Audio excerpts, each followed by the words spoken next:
Hello बच्चों, previous class में हमने पढ़ा था इलेक्ट्रॉन गेन एंथैल्पी और इस क्लास में हम पढ़ेंगे इलेक्ट्रोनेगेटिविटी या विद्युत ऋणात्मकता। इलेक्ट्रोनेगेटिविटी या विद्युत ऋणात्मकता क्या होती है, इसके डेफिनेशन को देखते हैं हम। इलेक्ट्रोनेगेटिविटी या विद्युत ऋणात्मकता होती क्या है बच्चों, कि इसकी डेफिनेशन है जो दी थी पॉलिंग ने 1931 में पॉलिंग साइंटिस्ट ने दी थी। इनके अनुसार किसी परमाणु द्वारा अणु या यौगिक में बंधित इलेक्ट्रॉन युग्म को अपनी ओर आकर्षित करने की प्रवृत्ति को उस तत्व की विद्युत ऋणात्मकता या इलेक्ट्रोनेगेटिविटी कहते हैं। जैसे कि फॉर एग्जांपल अपन देखते हैं, फॉर एग्जांपल क्लोरीन Cl2 या Cl2। क्लोरीन में देखो बच्चों, पहले इस क्लोरीन और क्लोरीन के सब यौगिक है, सम परमाणु वाला यौगिक है, अणु है। इसके अंदर जो बंध है, एक बंध दो इलेक्ट्रॉन से बना हुआ होता है, तो इसका एक इलेक्ट्रॉन, इसका अयुग्मित इलेक्ट्रॉन और इधर वाले परमाणु क्लोरीन परमाणु का अयुग्मित इलेक्ट्रॉन, दोनों के बीच में जो बंध है इलेक्ट्रॉन युग्म है। तो इलेक्ट्रॉन युग्म को अपनी तरफ आकर्षित करना यानी कि अट्रैक्ट करने की जो प्रवृत्ति है, जो टेंडेंसी है जिस परमाणु की, वो इलेक्ट्रोनेगेटिविटी या विद्युत ऋणात्मकता कहलाती है। जैसे कि ये जो इनके बीच का जो इलेक्ट्रॉन युग्म है, इलेक्ट्रॉन पेयर है, इस इलेक्ट्रॉन पेयर को जो परमाणु अपनी तरफ ज्यादा आकर्षित करेगा तो उसकी विद्युत ऋणात्मकता ज्यादा होगी। जैसे अपन लेते हैं HCl।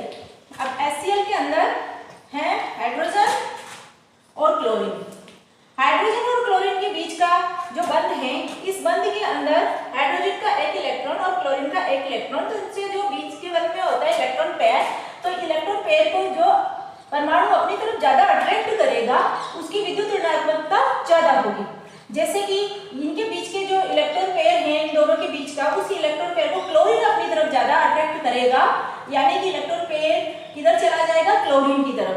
क्लोरीन की तरफ चला जाएगा तो क्लोरीन पे माइनस आयन आ जाएगा और इसकी तरफ से जब इलेक्ट्रॉन पेयर जाएगा या इलेक्ट्रॉन्स की कमी हो जाएगी तो इसके ऊपर पॉजिटिवली चार्ज आ जाएगा। तो इसके ऊपर पॉजिटिवली चार्ज आ जाने से इसकी विद्युत ऋणात्मकता कम हो जाएगी और इसकी विद्युत ऋणात्मकता ज्यादा हो जाएगी। और इन हाइड्रोजन क्लोराइड के बीच का जो ये बॉन्ड है, ये बंध है, यह सहसंयोजक बंध बन जाएगा, यानी कि सहसंयोजक बंध में कन्वर्ट हो जाएगा और सहसंयोजक बंध के अंदर ही विद्युत ऋणात्मकता होती है, आयनिक बंध में ये नहीं होगी। इस तरह से अपन सहसंयोजक बंध में इलेक्ट्रोनेगेटिव या विद्युत ऋणात्मकता को समझ सकते हैं। विद्युत ऋणात्मकता का मापक्रम किस तरह से किया जाता है? विद्युत ऋणात्मकता का मापक्रम करने के लिए, यानी कि विद्युत ऋणात्मकता किसी भी अणु की कितनी है, उसको नापने के लिए अलग अलग वैज्ञानिकों ने अलग अलग मापक्रम दिए हैं। उसमें से एक मापक्रम है पॉलिंग का मापक्रम। पॉलिंग के मापक्रम के अनुसार इसका जो मापने का सूत्र है, कोई भी अणु है AB और AB अणु की विद्युत ऋणात्मकता का अंतर जो होगा उसका सूत्र है XA - XB = 0.208 डेल्टा AB। ये इसका सूत्र है। XA AB अणु के अंदर जो A परमाणु है उसकी विद्युत ऋणात्मकता और ये B परमाणु की विद्युत ऋणात्मकता, इन दोनों का अंतर हम इस सूत्र से निकाल सकते हैं। AB है डेल्टा AB, जो यहाँ पर है डेल्टा AB क्या होगी, अनुनादी ऊर्जा। डेल्टा AB यानी कि AB अणु की अनुनादी ऊर्जा होगी और ये अनुनादी ऊर्जा को हम EAB प्रेक्षित माइनस EAB परिकलित करके निकाल सकते हैं, यानी कि EAB प्रेक्षित और माइनस EAB परिकलित दोनों का डिफरेंस डेल्टा AB आ जाएगा। ये प्रेक्षित मींस ऑब्जर्व करके जो अपन निकालते हैं वो इसकी EAB प्रेक्षित कहलाएगी और कैलकुलेट करके जो निकालेंगे वो इसकी परिकलित EAB आ जाएगी। जब दोनों का डिफरेंस आ जाएगा तो उसका मान अपन यहाँ रख देंगे, डेल्टा AB का मान। डेल्टा AB को इससे मल्टीप्लाई करके अपन इन दोनों की कोई भी AB अणु की विद्युत ऋणात्मकता का अंतर इस सूत्र से हम निकाल सकते हैं। तो पॉलिंग मापक्रम के अनुसार अगर अपने को कोई भी अणु दे रखा है और उसकी विद्युत ऋणात्मकता दे रखी है तो उसका सूत्र हम इससे निकाल सकते हैं। विद्युत प्रभावित करने वाले कारक, यानी कि कौन कौन से फैक्टर्स हैं जो इलेक्ट्रोनेगेटिविटी को इफेक्ट करते हैं, विद्युत ऋणात्मकता को प्रभावित करते हैं। पहला वाला कारक है प्रभावी नाभिकीय आवेश यानी कि Z इफेक्टिव। प्रभावी नाभिकीय आवेश जो जानते हो बच्चों आप, ये न्यूक्लियस है, न्यूक्लियस के ऊपर जितना चार्ज होगा, जितना ज्यादा चार्ज होगा एटम के अंदर यानी परमाणु के अंदर, उस नाभिक का प्रभावी नाभिकीय आवेश यानी कि Z इफेक्टिव ज्यादा होगा। और जब प्रभावी नाभिकीय आवेश ज्यादा होगा तो वो इलेक्ट्रॉन को अपनी तरफ ज्यादा अट्रैक्ट करेगा। इलेक्ट्रॉन पेयर यानी कि वो परमाणु के बीच का जो जैसे Cl और Cl है या HCl है, तो इस पेयर के बीच के जो इलेक्ट्रॉन युग्म है, तो उस इलेक्ट्रॉन युग्म को अपनी तरफ ज्यादा अट्रैक्ट करेगा, ज्यादा अट्रैक्ट करेगा तो उसकी इलेक्ट्रोनेगेटिविटी ज्यादा होगी। यानी कि प्रभावी नाभिकीय आवेश ज्यादा होने के कारण इलेक्ट्रोनेगेटिविटी भी ज्यादा होगी, यानी कि इलेक्ट्रोनेगेटिविटी या विद्युत ऋणात्मकता Z इफेक्टिव के डायरेक्टली प्रोपोर्शनल होगी, यानी कि समानुपाती होगी। प्रभावी नाभिकीय आवेश ज्यादा होगा, किसी भी नाभिक का जब प्रभावी नाभिकीय आवेश ज्यादा होगा तो वो ज्यादा इलेक्ट्रॉन पेयर को अपनी तरफ अट्रैक्ट करेगा और उसकी विद्युत ऋणात्मकता ज्यादा होगी। तो विद्युत ऋणात्मकता प्रभावी नाभिकीय आवेश यानी कि Z इफेक्टिव के समानुपाती होती है। दूसरा कारण है परमाणुकीय त्रिज्या। परमाणुकीय त्रिज्या में अपन इस तरह से समझ सकते हैं कि कोई भी परमाणु है, तो कोई भी परमाणु में जब कोई इलेक्ट्रॉन है तो पास में है कोई भी, जैसे कि ये इसका नाभिक है, यहाँ पर कोई इलेक्ट्रॉन है, अब उसका जब साइज बढ़ जाता है, किसी भी इसका साइज बढ़ जाता है, परमाणु का जब साइज बढ़ जाएगा, जब परमाणु का साइज बढ़ जाता है तो साइज बढ़ जाने से क्या होगा कि इलेक्ट्रॉन की नाभिक की इलेक्ट्रॉन पर पकड़ कम हो जाएगी। जब इस इलेक्ट्रॉन पर नाभिक की पकड़ ज्यादा होगी बट इस इलेक्ट्रॉन पर नाभिक की पकड़ कम होगी साइज बढ़ने से, तो वो इलेक्ट्रॉन पेयर को कम खींचेगा, यानी कि साइज बढ़ने से विद्युत ऋणात्मकता का मान, इलेक्ट्रोनेगेटिविटी का मान कम हो जाता है। इलेक्ट्रोनेगेटिविटी इनवर्सली प्रोपोर्शनल टू परमाणुीय आकार। परमाणुीय आकार या एटॉमिक साइज के विद्युत ऋणात्मकता परमाणु आकार के युक्त समानुपाती होती है, यानी कि आकार बढ़ने से विद्युत ऋणात्मकता का मान कम होता जाता है। इसके बाद आता है ऑक्सीकरण अवस्था। तीसरा इसका जो फैक्टर है वो है ऑक्सीकरण अवस्था। ऑक्सीकरण अवस्था के लिए हम एग्जांपल लेते हैं मैग्नीज का। मैग्नीज की ऑक्सीकरण अवस्था है Mn+2 Mn4 और Mn+7। तो जैसे जैसे इसमें ऑक्सीकरण अवस्था ज्यादा होगी वैसे वैसे इसकी इलेक्ट्रोनेगेटिविटी ज्यादा होगी, यानी कि Mn2 की कम, Mn4 की, फिर सबसे ज्यादा इलेक्ट्रोनेगेटिविटी होगी Mn+7 की। चौथा इसका कारक आता है वो है अणु में परमाणु की संकृत अवस्था या S लक्षण। S लक्षण अपन संकरण में देखते हैं कि इसमें S लक्षण ज्यादा होता है, जिसमें S लक्षण ज्यादा होगा उसकी इलेक्ट्रोनेगेटिविटी यानी कि विद्युत ऋणात्मकता ज्यादा होगी। तो यहाँ पर अपन लिख सकते हैं इलेक्ट्रोनेगेटिविटी इस समानुपाती होगी S लक्षण के। जिसका S लक्षण ज्यादा होगा उसमें इलेक्ट्रोनेगेटिविटी ज्यादा हो जाएगी विद्युत ऋण। जैसे कि S संकरण है, संकरण पहला वाला संकरण है sp टाइप का। sp टाइप का संकरण है तो उसमें s ऑर्बिटल और p ऑर्बिटल दोनों का प्रतिशत होता है 50-50, यानी कि s इसमें कैरेक्टर आएगा, जो s लक्षण आएगा वो 50% है, 50% है। और sp2 संकरण है तो sp2 संकरण में जो इसका s लक्षण है वो 33 यानी कि 33% रहेगा इसमें s लक्षण। फिर अगर संकरण sp3 होगा तो sp3 के अंदर जो s का s लक्षण है और इसकी प्रतिशतता है यह होगी 25 यानी कि 25%। 25% प्रतिशतता होगी तो इसमें क्या है कि s लक्षण घटते जा रहे हैं, इसमें 50%, इसमें 33% और इसमें 25%। तो संकरण बढ़ने के साथ में इसमें लक्षण s लक्षण घटते जा रहे हैं। s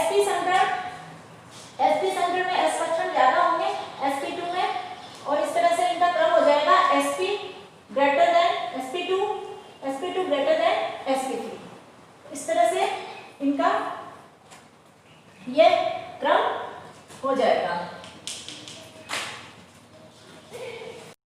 नेक्स्ट आता है बच्चों विद्युत ऋणात्मकता की वर्ग और आवर्त में आवर्तिता, यानी कि वर्ग और आवर्त में विद्युत ऋणात्मकता में परिवर्तन किस तरह से आता है। हम जानते हैं कि आवर्त में हम जब बाएं से दाएं तरफ चलते हैं तो प्रभावी नाभिक के आवेश बढ़ता जाता है और आकार कम होता जाता है। प्रभावी नाभिक के आवेश बढ़ने से और आकार कम होने से जब हम इधर से बाएं से जब दाएं की तरफ चलेंगे तो इसकी विद्युत ऋणात्मकता बढ़ती जाएगी। जैसे कि आप देखिए पीरियोडिक टेबल में हम जब किसी भी आवर्त में देखते हैं, जैसे कि ये वाला है दूसरा आवर्त, lithium, beryllium, boron, carbon, nitrogen, oxygen, phosphorus, fluorine और नियोन, यहाँ तक अपन इधर से दाएं तरफ चलेंगे तो इसमें आकार कम होता जाएगा और प्रभावी नाभिक के आवेश बढ़ता जाएगा। प्रभावी नाभिक के आवेश बढ़ जाने के कारण इलेक्ट्रॉन को अपनी तरफ अट्रैक्ट करने की टेंडेंसी बढ़ेगी और इलेक्ट्रॉन को अपनी तरफ अट्रैक्ट करने की टेंडेंसी बढ़ने के कारण इसकी इलेक्ट्रोनेगेटिविटी बाएं से दाएं जाने पर बढ़ती जाएगी। फॉर एग्जाम्पल लिथियम, बेरिलियम और इनकी जब अपन लिखते हैं तो इनकी जो बढ़ेगी इस तरह से बढ़ेगी।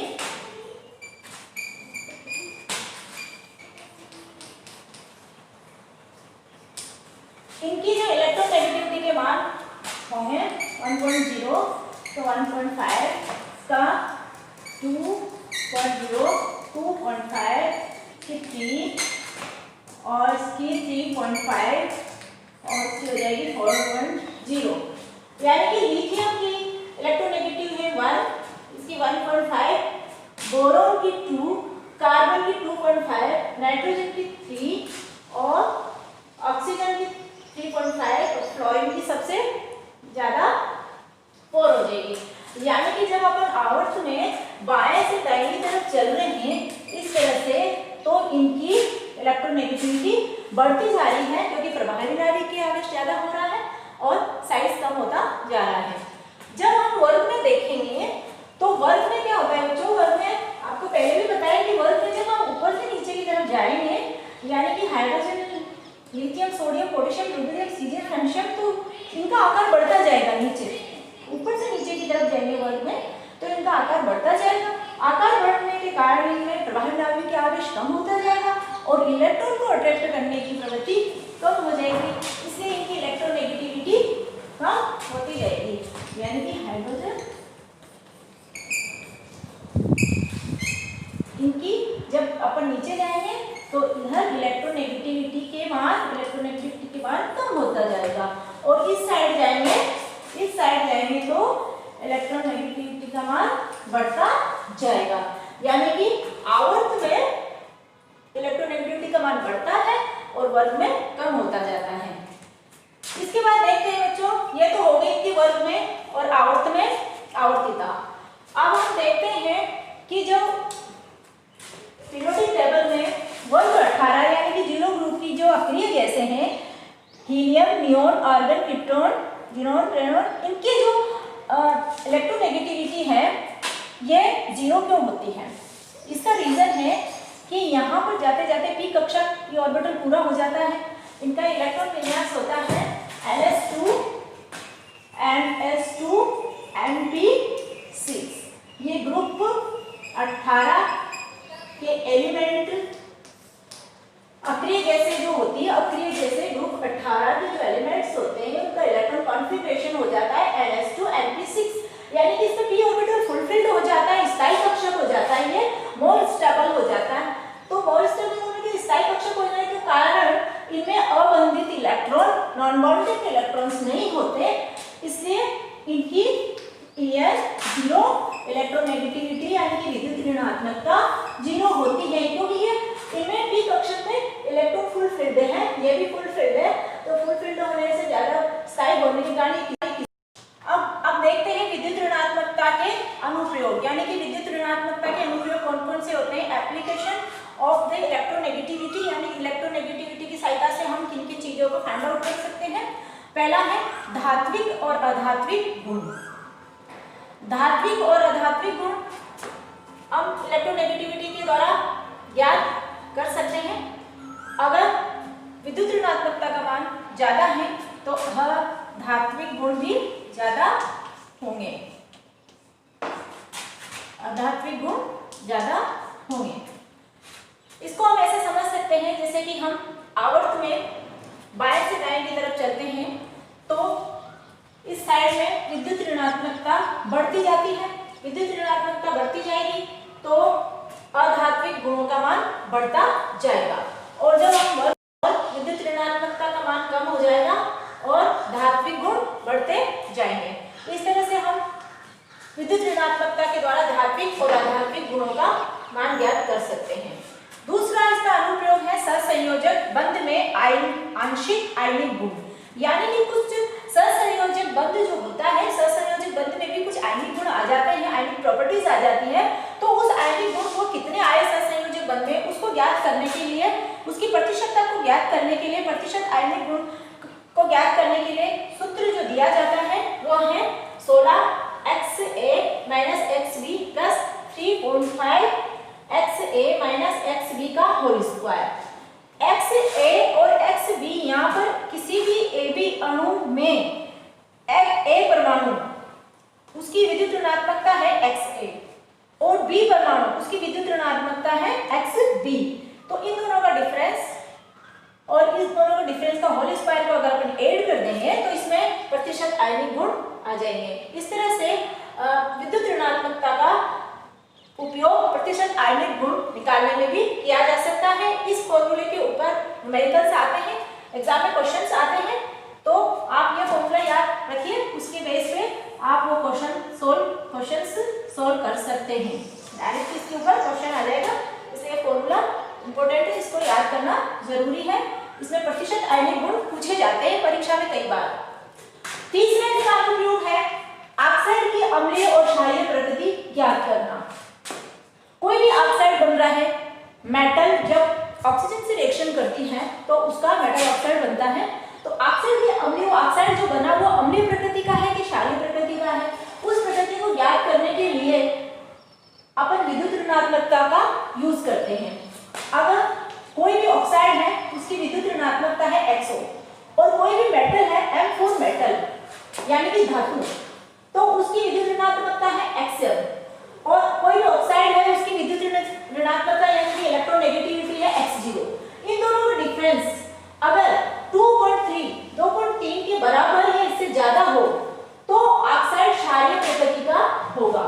वो ऑक्साइड जो बनेगा वो कैसे नेचर का, बेसिक नेचर यानी कि क्षारीय प्रकृति का होगा। और यदि मेटल और ऑक्साइड की विद्युत ऋणात्मकता और मेटल यानी कि धातु की विद्युत ऋणात्मकता का अंतर 2.3 से कम या उसके बराबर हो, इक्वल हो, तो फिर वो ऑक्साइड बनेगा, वो एसिडिक नेचर यानी कि अम्लीय प्रकृति का बनेगा। तो इस तरह से हम पता कर सकते हैं कि वो ऑक्साइड जो बनेगा वो क्षारीय प्रकृति का बनेगा या अम्लीय प्रकृति का बनेगा। जब हम आवर्त में बाएं से दाएं चलते हैं तो ऑक्साइड की प्रकृति अम्लीय होती है, यानी कि जब आवर्त में हम बाएं से दाएं जाएंगे तो अम्लीय ऑक्साइड्स बनेंगे, और वर्ग में जब हम ऊपर से नीचे जाएंगे तो क्षारीय प्रकृति के ऑक्साइड बनेंगे यानी कि बेसिक नेचर के ऑक्साइड्स बनेंगे। इस तरह से इसका तीसरा अनुप्रयोग है ऑक्साइड की अम्लीय और क्षारीय प्रकृति ज्ञात करना। इस तरह से हम ज्ञात कर सकते हैं। चौथा इसका अनुप्रयोग है अणुसूत्र लिखने में। अणुसूत्र लिखने में किस तरह से यूज किया जाता है कि कोई भी अणु लिखा जाता है और अधिक विद्युत ऋणात्मक तत्व को बाद में लिखा जाता है, जैसे कि सोडियम क्लोराइड। सोडियम क्लोराइड का सूत्र है NaCl, तो सोडियम क्लोराइड, इसमें Na कम विद्युत ऋणी है इसलिए इसको पहले लिखा है, क्लोराइड को बाद में लिखा है। इसमें क्लोराइड को जो है वो पहले लिखा है और फ्लोराइड को बाद में लिखा है, इसलिए इसका सूत्र ClF होगा। OF2 को, इसमें ऑक्सीजन की विद्युत ऋणात्मकता ज्यादा है इसलिए O को पहले लिखा है ऑक्सीजन को, और फ्लोराइड को बाद में लिखा है, तो इसका फॉर्मूला होगा OF2 न कि F2O, क्योंकि कम Cl2 का भी फॉर्मूला Cl2O होगा, क्योंकि कम विद्युत ऋणी परमाणु को पहले लिखा जाएगा और अधिक विद्युत ऋणी परमाणु को बाद में लिखा जाएगा। इस तरह से विद्युत ऋणात्मकता का अनुप्रयोग करके हम किसी भी यौगिक का अणु सूत्र लिख सकते हैं। तो बच्चों, आज की क्लास में इतना ही। आज का होमवर्क है कि विद्युत ऋणात्मकता किसे कहते हैं, इसको प्रभावित करने वाले कारक कौन कौन से होते हैं और इसकी वर्ग और आवर्त में आवर्तिता किस तरह से होती है।